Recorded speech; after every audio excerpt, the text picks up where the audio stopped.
Hi, in this lecture what we are going to discuss is, in some cases when we are going to solve problems, we may have to repeat one or more statements. Okay, so how we can repeat statements and see. Already we have seen that we are going to use the computer to solve the problem which can be solved by human. To make our job easy only we are going to do coding, and when we are solving problem it is unavoidable that we may have to repeat a number of statements. That is supported by loops in C, and there are three types of loops in C. The first one is for loop. We will see in what situations we will use the three loops. First one is for loop, second one is while loop, third one is do while loop. Okay. So to understand, first we are going to take about finding average of marks. Okay, average of marks in a class.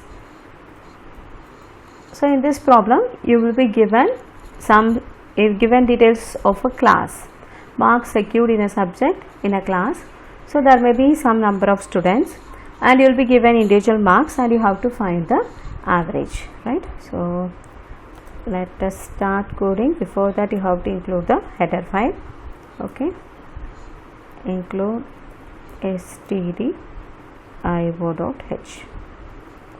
So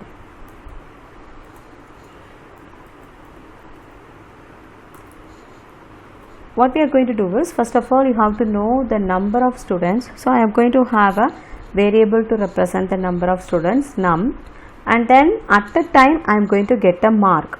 So to read the mark I am going to have a variable mark. Let us assume that for time being the marks are integers, or okay, let us change it to float. That can also be done.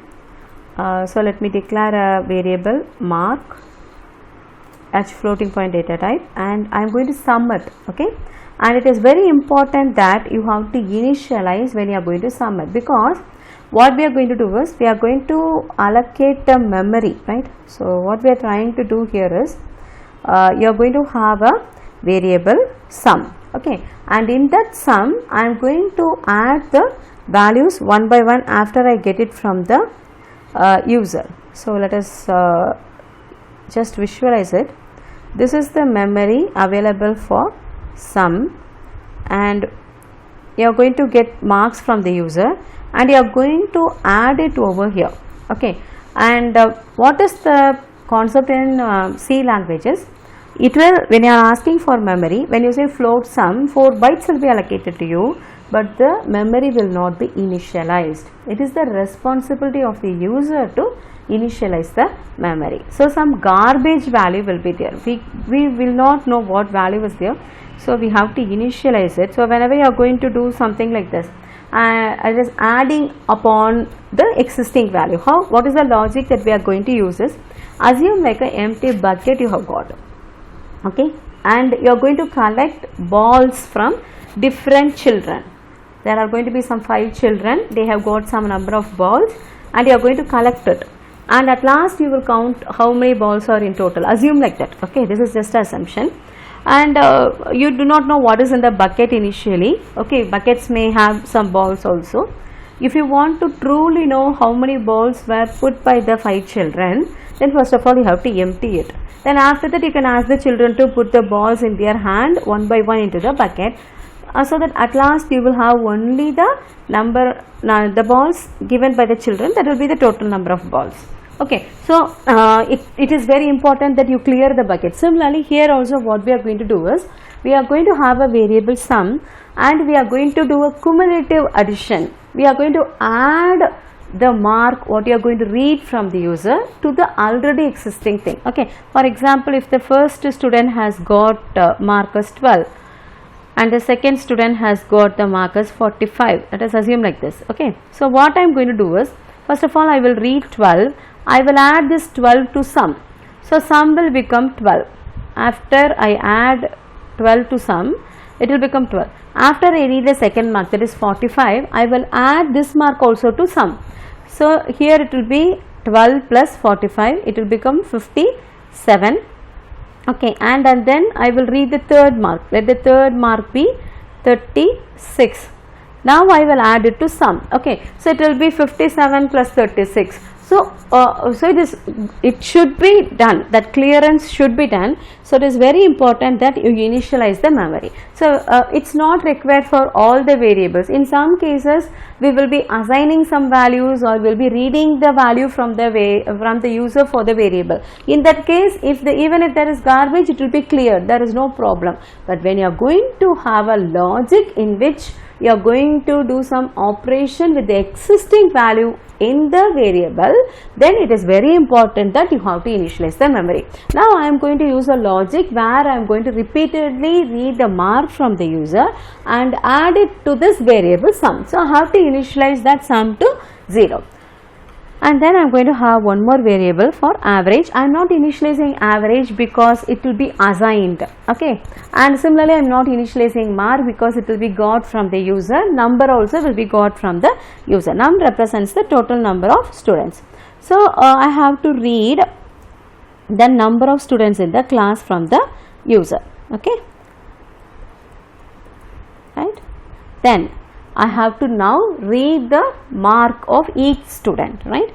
So I need to repeat. When you want to repeat, then you have to do some iterations, some number of iterations. So you need to loop through, and when you have to loop through, you need a loop controlling variable. So here in this case, I is going to be the loop controlling variable. This I is going to be the loop controlling variable. So this is only going to actually maintain. For example, if you want to do a walking for 10 times around a particular building, then what you will do in your memory, you will be having a counter, and initially when you start, that counter will be 0. As soon as you finish your first round, it will become 1. After you walk around, you will increment it from 1 to 2, and third time you will increment it. Like that you will be doing, and when you have reached 10, you will understand that now you can stop, okay. That is the terminating condition. So any loop will have 3 things. One is initialization of the loop controlling variable, and the next one is changing, okay, changing value of loop controlling variable, okay. You have to change the value of loop controlling variable, and the third one is you have to also give the terminating condition. You have to also give the terminating condition, okay. So for is the loop, is the statement which is used for running something for number of times. It should be followed by a parenthesis, and you will use the loop controlling variable. First you have to initialize it. First part will say initialize it, and you have to put a semicolon. There will be 3 parts in the for loop, okay. There will be 3 parts in this for statement. They will be separated by semicolon. The first part is the initialization, and next will be terminating condition. Actually what I have written third in the comment will be the second one. So for I equal to 0, I less than 10. Actually if I want to do 10 times, I have to put 10. If I want to do 20 times, I have to put 20, and so on. Now I have to do it less than number of times. According to the value stored in the variable num, I have to repeat, okay. So for I equal to 0, I less than num, and I am going to say how the loop controlling variable should change. The loop controlling variable should change as 1. How we can do? We can use the increment for I plus plus, right. Now what you are going to do? I want to do more than one statement, so I have to put curly braces. This is similar to if conditional statements. In conditional statements also, what I told was, if you have to do one statement, if you have to execute only one statement and condition is satisfied, then no need to put curly brace or anything. You can directly write the statement below the if. But if you want to have more than one statement to be executed, when the condition is satisfied, then you have to put them with the curly braces. You have to bind them. Similarly here also, for also, when you want to execute just one statement, it is not required to put any curly brace or anything. But suppose if you want to have more than one statement to be repeated, then you have to put this curly brace. Now what I am going to do is, I am going to read the I have to read the marks from the user. Okay, I am reading it. After this, what I am going to do is I am going to say sum is equal to sum plus mark. You are adding the mark to the sum, right? Fine. So repeatedly you will be, for example, if there are 5 students, what you will do, you will read the first mark, you will add it to sum. Sum has been initialized to 0. That is the additive identity. You have to initialize according to what operation. If you are going to repeatedly multiply, then you have to initialize with a multiplicative identity 1. Now I am going to repeatedly add into that variable. So I have initialized that to the additive identity 0. Okay, so I am going to each time add the new mark with the existing sum. By this way, when this loop is going to be over, I will have the total number of marks secured by all the students. Okay, now I want to find out what is average. So you say average equal to sum divided by num. Num is going to be the number of students, sum is going to be the total marks secured by the students. Now we are going to print average is, now I want to print a value of a variable. Let that variable is floating point value. So I have to give percentage %f, and here I am going to say ABG. Sorry.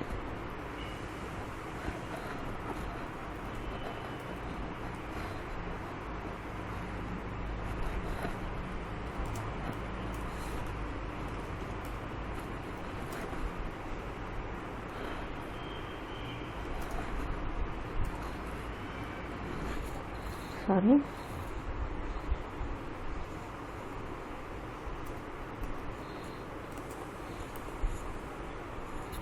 One minute.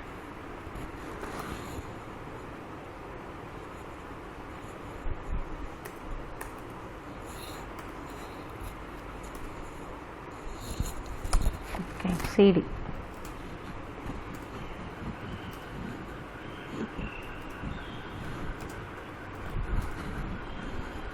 So scanf, some problem is there. Yeah, it is going to be float. Format string is wrong. That's the problem here. Mark is a floating point value. I have given as %d. That's what it is saying. Compile the code and execute it. Now it is asking me how many marks. 3 marks I am going to say. I am giving the first mark 45, second mark 56, and third mark 12. It is printing me the average. Now you can do some small tinkering works here. You can say that I want only 2 decimal places, point to F. If you want, you can say this, and then I can now again say 45, 56, something. Okay, I'll get only 2 decimal places. You can see that it is just rounding off. 37.6668 is given as now 37.67. Okay, that kind of rounding will happen. And also I can give some interactive statements. If you want to print something like, if you feel the program is so dumb, it is not interacting at all, then you can give something. Enter number of students in the class. I can give like this. Similarly, when I am reading the mark, I can give like enter.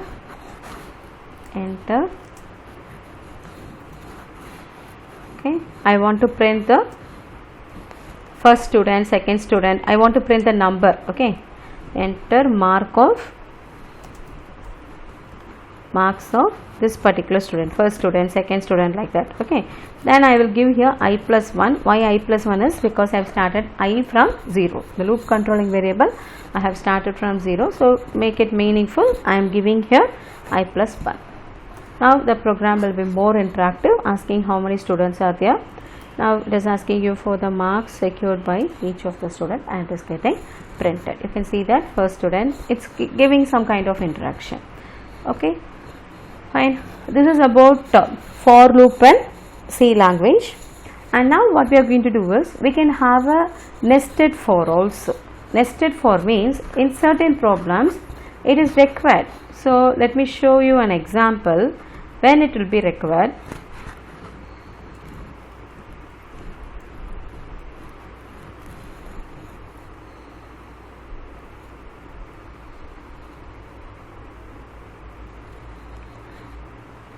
Now let us take a case when you are not going to find average of marks in a class, instead in some m number of classes. Okay, there are going to be m number of classes. So many classes are going to be like first standard, second standard, like that, and you are going to find average for each of the class. Okay, if that is the case, then what we have to do? We have to do a number of repetitions. The first thing is, let us just think over how it will be. What you should read first is, what is the first input required is total number of classes. Okay, so you have to read the number of classes. Let me write it as comment first. Read the number of classes, and then for each class you have to do these things. What you have to do? Read number of students. Okay, read number of students, and then you have to read mark of each student, add it to sum, and then find average, print average, right? Print average. This I have to do. Okay, so first thing is, you have to read the total number of classes. Then for each class you have to do something. What you have to do? You have to read the number of students in that particular class. Okay, so there you need a repetition, you need a loop. I have to repeat this process. See here, I am writing here for each. Whenever I write for each, then you have to understand that there should be a loop. I have to repeat this process, this entire process of reading how many students are there and reading their marks, summing it up and finding average. I have to repeat it for the number of classes that the user has given. Then in each class, what should I do? I have to initialize the sum, I have to initialize the average, and after that I have to read how many students are there in the class, and then I have to read mark of each student, and then I have to sum it up, right? So let us proceed writing the code. So declaration, first thing is num classes is going to say how many number of classes are there, and then I am going to say num students. This will say the number of students, and then I have to say the mark. I am going to have only one variable for mark. I am going to erase that and reuse again and again. Then I am going to have a sum variable. As I described in the previous program, you have to initialize it. Sum is equal to 0, and I am going to find average. Average also I am going to reuse, right? So read the number of classes. Let me say scanf and %d, right? And you are going to read it from the user. Okay, before that I want to just change the data type of these three variables. Float will be more appropriate than integer. Okay, so I am changing this to float, and let me finish this one by semicolon. Okay, so I need iterative variable also I, but I need two loops are going to be there and they are related, so I am going to have two looping variables I and j. Okay, and I am reading the number of classes and for each classes. So now comes the for loop. For I equal to 0, I less than num classes, I plus plus. So for each class I am going to do this. What I am going to do? Read the number of students.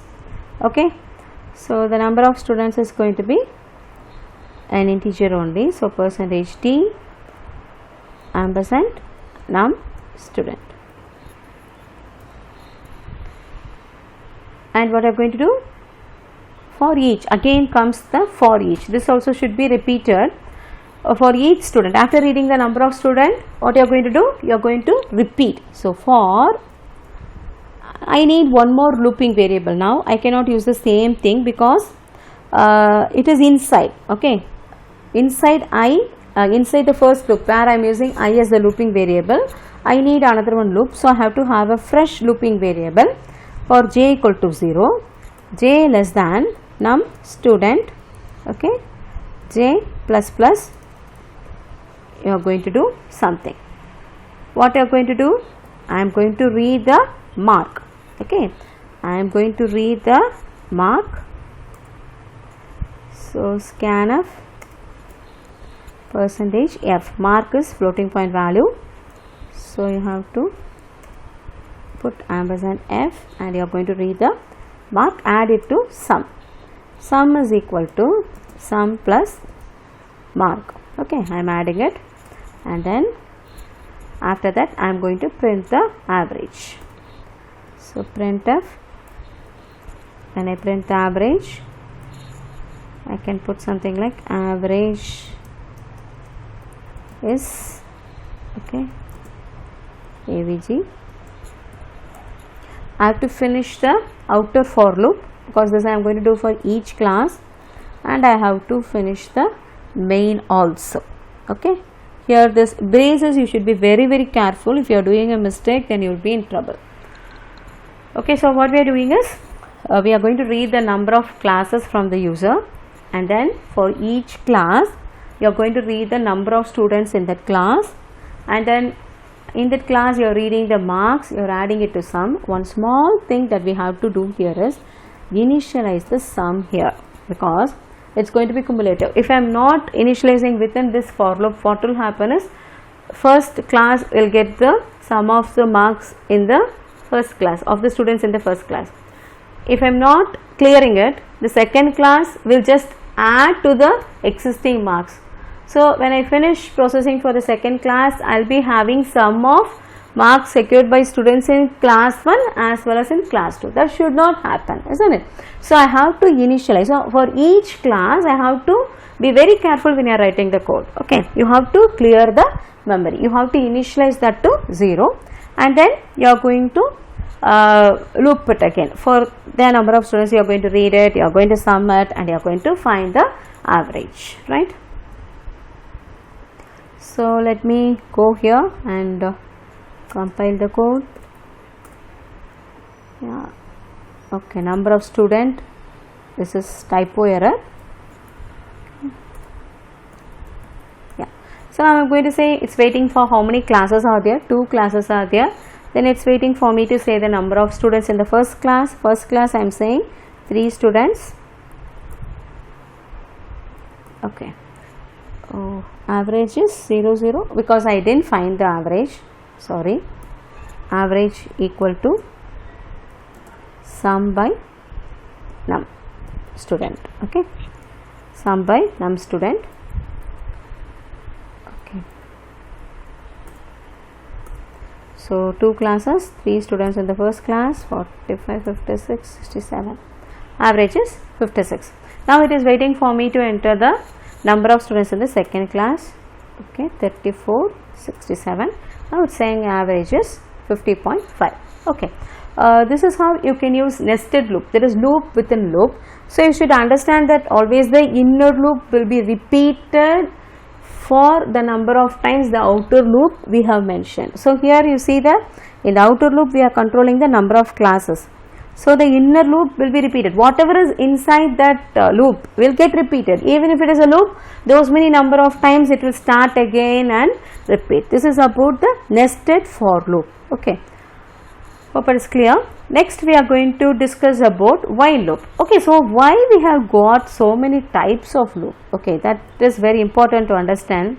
Why don't we do everything with for loop? That's the biggest question that any one of you who are new to coding may have. So to understand that, let me take bill in the that you are going to generate in a restaurant. Okay, when you are going to a restaurant and you are waiting and giving the items, none of the waiter is going to come and ask you how many items you will eat. That will not be his first question, isn't it? He will be just asking you what you are interested in eating.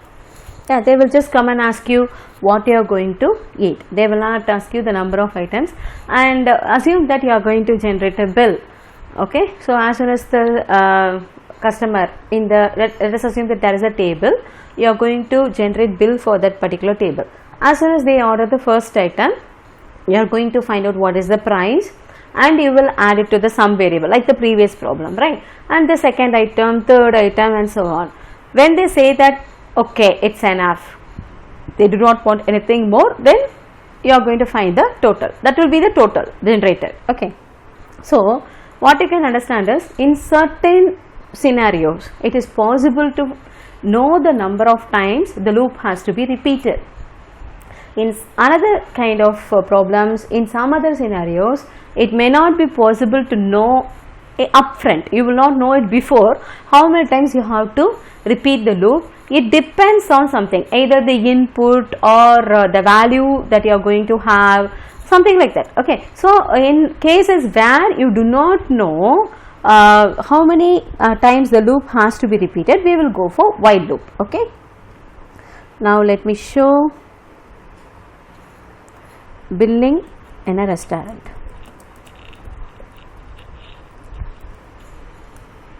Okay. Then for this, what I am going to do is, I am going to read a I am going to have a character, and I am going to initialize that to y, right, y, and I am going to now proceed while opt is equal to y and option is equal to y. What I am going to do is, I am going to read the cost of the item, that is say float sum or bill amount. Let me say bill amount, initialize that to 0. It is very important to initialize. Now what I am going to say is, till the user orders, he is saying yes, I want something. I am going to read the cost of the item. Okay, cost of the item. Sorry, I forgot to declare cost, that also I should declare. Okay, read the cost of the item, and I am going to add it to the bill amount.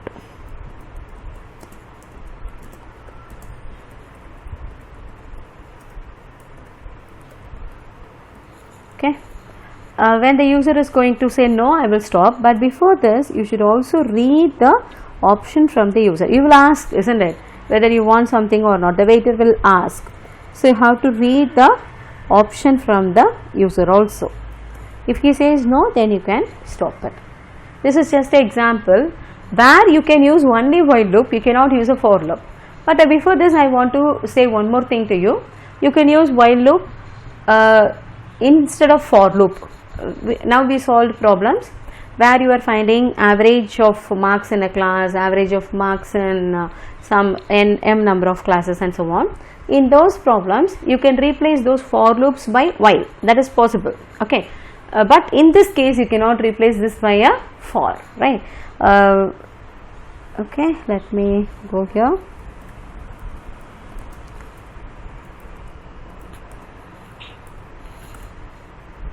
Yeah, it is asking two arguments.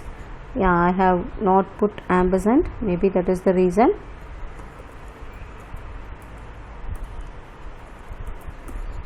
It's waiting for you to enter the amount. First of all, it is asking you the cost only, because at least one item they will order for sure.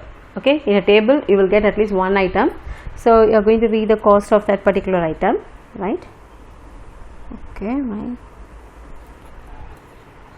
Yeah, so now we are going to execute. When you are executing, I am giving the first item as 23 and immediately I am entering yes, okay, because Linux requires this. So immediately I am entering the option yes. Now I am entering 34, again it is waiting for option, I am saying yes. Then I am entering 45, it's waiting for me, yes. Then I am entering 12, no. Okay, I am saying I have ordered 4 items. So now what will happen? 23 plus 34 plus 45 plus 12, that should be the amount. And you can see that, okay, now only I have added this line. I am doing the printing the bill amount. So 23s, 34s and 45s, 12 no. Okay, so you can see the bill amount is 114, right?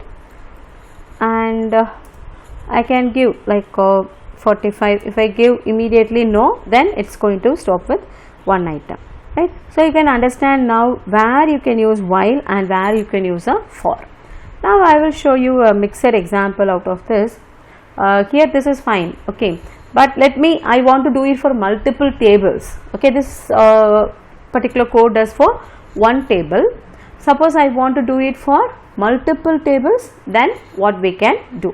Okay, so let me save this as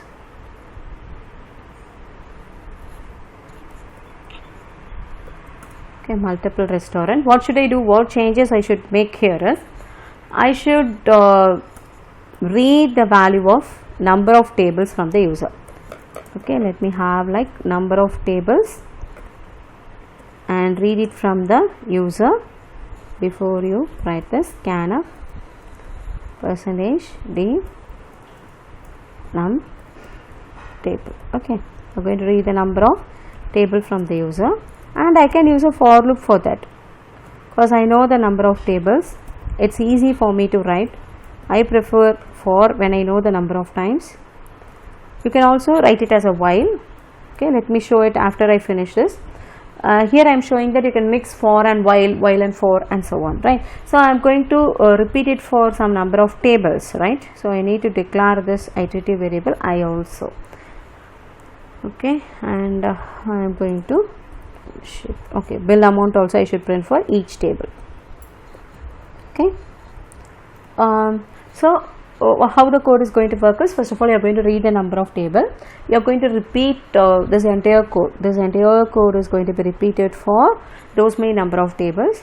So what you are doing is you are going and checking. Let me initialize this option equal to s each time. Okay, that makes sense because it has to be done. Once a person comes, we assume that he orders at least one item, right? So option equal to y. So while option equal to y, first of all you are finding the cost, getting the cost from the user, adding it to the bill amount. Similarly, I have to initialize the bill amount also. See, when you think about the code, you understand better. Okay, so bill amount is 0 because for each table you have to refresh. Someone will not pay for some other person, isn't it? So bill amount should be 0. You are getting the option from the user, adding it to the bill amount, and then again asking the option and so on, right? And you are going to print the bill amount for that particular table. And this loop, actually this is the close brace for the for loop, this is the close brace for the while loop, this is for the main. Always be careful about the braces. Now what I am going to do is I am going to compile this multiple restaurant code. I am going to execute it. Now I am going to say there are going to be 3 tables. First of all you are saying the first table. Okay, first table, first item cost is 12, second item cost is 15. Okay, and I am going to stop. So the bill for the first table is 27 and it is waiting for me to enter the second table's amount. First item is 45 and the first item of the second table is 45. They are continuing 56, they are continuing 34, they are continuing 67. Okay, 4 items they have ordered. Their bill amount is 202. Now the third table. In the third table 12, only one item they are going to have, so no 12. Okay, I hope you can make it more interactive by saying by having some printf statements. Okay, so you can see here printf enter cost. Okay, enter cost, you can have something like this, and here I can say like bill amount of. Okay, I can say like bill amount of, I can say which particular table. Okay, bill amount of, I want that value to come here. What is that value is I. I is the looping variable that is controlling the table which is currently getting processed. So I am saying I here. Okay, bill amount of this particular table will automatically come, right? So let us compile the code and check it now. So 3 tables, 12. Okay, you are putting S. Again it's waiting for you. I am going to say no, right? So it is saying bill amount of 0. Actually we want one first table like that, something like that. Okay, 0, that is the index, right? I can better say it as I plus 1. If you want it to be more meaningful, you can say I plus 1, and I can have here as table also. Then it will be more nice to see. Let me stop the execution. Now I am giving waiting for the input to enter. 2 tables, enter the cost 12, yes, okay, now it is waiting. 34s and 45, no. You can see that bill amount of table, 1 table is, okay, like this you can have something. 34 I have given no, so it is saying table 2 is 34, okay. So you can like this mix also. With this itself I will show one more thing, that is I will just replace this for by a while. When I have to replace this for by a while, here the easiness with for is any loop will have 3 things as I described little before. There will be initialization part, there will be a loop controlling variable change part, and there will be a terminating condition. When you are writing a for, it is very easy, it is very crisp that you do it in a single shot. But when you are going to do it as a while, then you have to do it individually.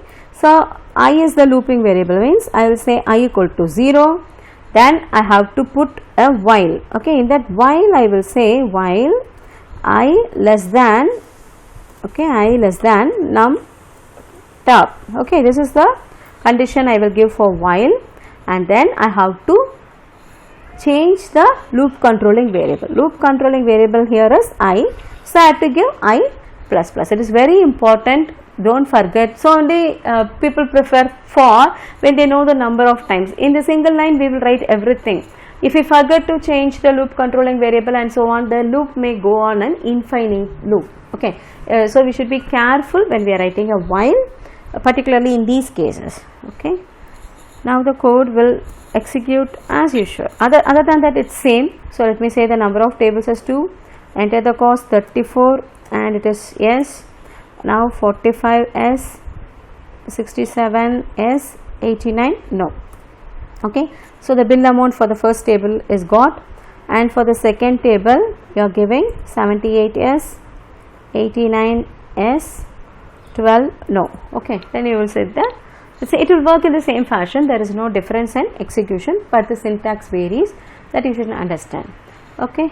And one more thing I want to show you is do while loop. When we will go for do while loop, what is the difference between do while and while is, actually I will open the file, okay, this particular program. You see that in this is the body of the loop, this is called as body of the loop, and you can see that you are checking the condition before the body of the loop is executed. There is a chance that this loop may not get executed also. For example, if I say the value of OPT is n, then this loop will not get executed at all. You can see that GCC, okay, this one, now I am executing, it is not getting executed at all, okay.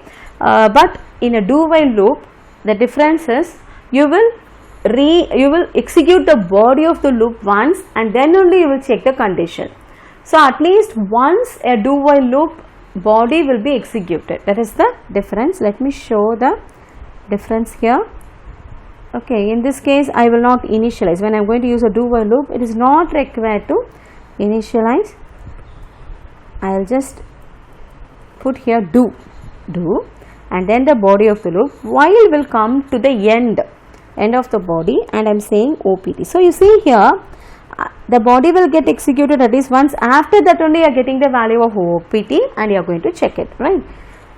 So immaterial of the value of the OPT, the body will get executed, that is the difference, okay.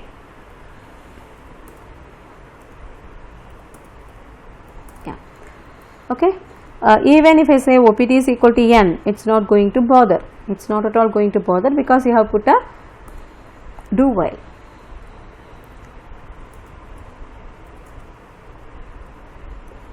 Fine.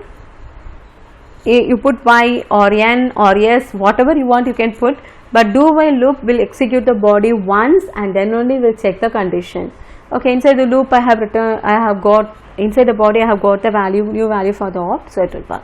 This is about loops and C language. Loops are very essential, we have to do, and we should be careful about the loop iterating variable, also about where we have to initialize the variables and so on. Thank you.